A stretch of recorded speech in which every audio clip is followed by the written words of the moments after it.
জিসান তো এই জায়গায় আসতে চাইলো, তা এখনো আসে না কেন? ওই যে জিসান চলে এসছে। এই পাশে আয় বন্ধু। ভালো আছিস?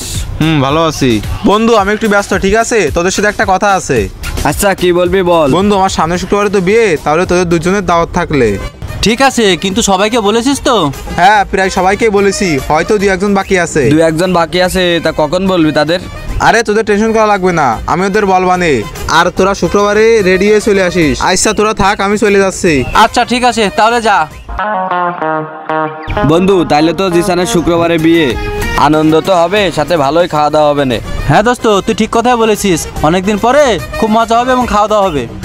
বন্ধু তাইলে থাক, আমার একটা কাজ আছে, আমি চলে যাচ্ছি। হ্যাঁ চল, কাজ আছে আমারও। বন্ধু কি অবস্থা তোর? ভালো, তোর কি অবস্থা? এই তো আছি কোনো রকম। তোরা কি জিসান কিছু কয়েছে কোনো বিষয়? না তো, জিসান আমারে তো কিছুই বলিনি। কেন, কি হয়েছে? সামনের শুক্রবারে জিসানের বিয়ে তো, হয়তো ও তোরে কতি ভুলে গেছে। তা তুই শুক্রবারের দিন আমাদের সাথে গুছায় যাস কেনে? শুনে খুশি লাগলো বন্ধু, তাহলে আমি যাবানে। ঠিক আছে, তাহলে আমরা একসাথে যাবানে। আমার একটা কাজ আছে, আমি চলে যাচ্ছি। আচ্ছা ঠিক আছে, তাহলে তুই যা। আচ্ছা ভালো থাক। আরে বন্ধুদের তো সব শুক্রবারে আসতে বললাম, ওরা এখন আসে না কেন বুঝলাম না তো। বন্ধু কি অবস্থা তোর? ভালো, তা তোর এত দেরি হলে কেন? ওই রাসেল গুছাচ্ছিল, ওর জন্য একটু দেরি হয়ে গেছে। এই শোন, ওই রাসেল হচ্ছে মুড়ি বেচে। ওরে তুই এই জায়গায় কে চিনাইছিস? ওরে তো সবাই চেনে যে ও মুড়িওয়ালা, তো ওদের নিয়ে যায়, তা মানসাম থাকবে না আমাদের? বন্ধু কানে কানে কি কথা বলতেছিস তোরা? আমার একটু বল, আমি একটু শুনি। আরে কিছু বলতেছি নে, ওই আমার বিয়ের ডেট চেঞ্জ হয়ে গেছে তো। আরে তুই আর কি মারিস নে, আমি কত আশা করে আইছি তোর বিয়েতে, একটু যাবো, মজা করবো, আর কি মারবো সবাই মিলে। সত্যি আমার বিয়ের ডেট চেঞ্জ হয়ে গেছে, আমার যেদিনকে বিয়ে হবে না আমি তোর সত্যি জানাবানে। তুই এখন যা। দোস্ত তুই কি লিগালি সত্যি কথা বলতেছিস? আমি কি চলে যাবো? হ্যাঁ তোরা চলে যা। আচ্ছা ঠিক আছে, তাহলে চল।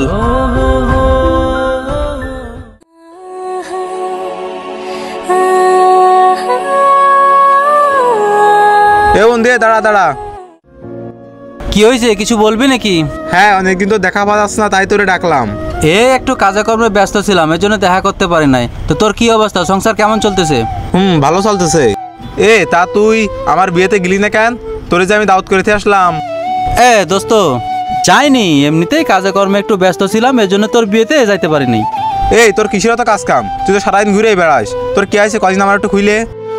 শোন, তুই তো আমাকে দাওয়াত দিলি, ওই সুলতানকে দাওয়াত দিলি, আরো আমাদের বন্ধু বান্ধবকে দাওয়াত দিলি, অথচ তুই রাসেলকে দাওয়াত দিলি না। তাহলে আমি রাসেলকে ছেড়ে কি করে যাই বল? তুই কি পাগল? ওই মুড়ি বেচে ফকির নি, ওরে আমি আমার বিয়েতে দাওয়াত দেবো? শোন, তোরে আজ কিছু কথা বলি। রাসেল ঝালমুড়ি বিক্রি করে, তাই তুই বিয়ের দাওয়াত তাকে দিলি না। আর আমাদের টাকা পয়সা আছে, তাই তুই আমাদের বিয়ের দাওয়াত দিলি। আসলে মানুষের কর্মকে ছোট করে দেখতে নেই। আর তাছাড়া ও তো আমাদের বন্ধু, তোরে বলে তো লাভ নেই। তুই তো বন্ধুত্বের মর্যাদা বুঝবি না।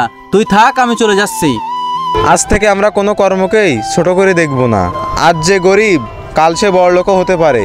আমরা সর্বদা বাস্তবের সঙ্গে ভিডিও দেওয়ার চেষ্টা করি। তাই আমাদের ভিডিওটি ভালো লাগলে অবশ্যই লাইক, কমেন্ট, শেয়ার করবেন।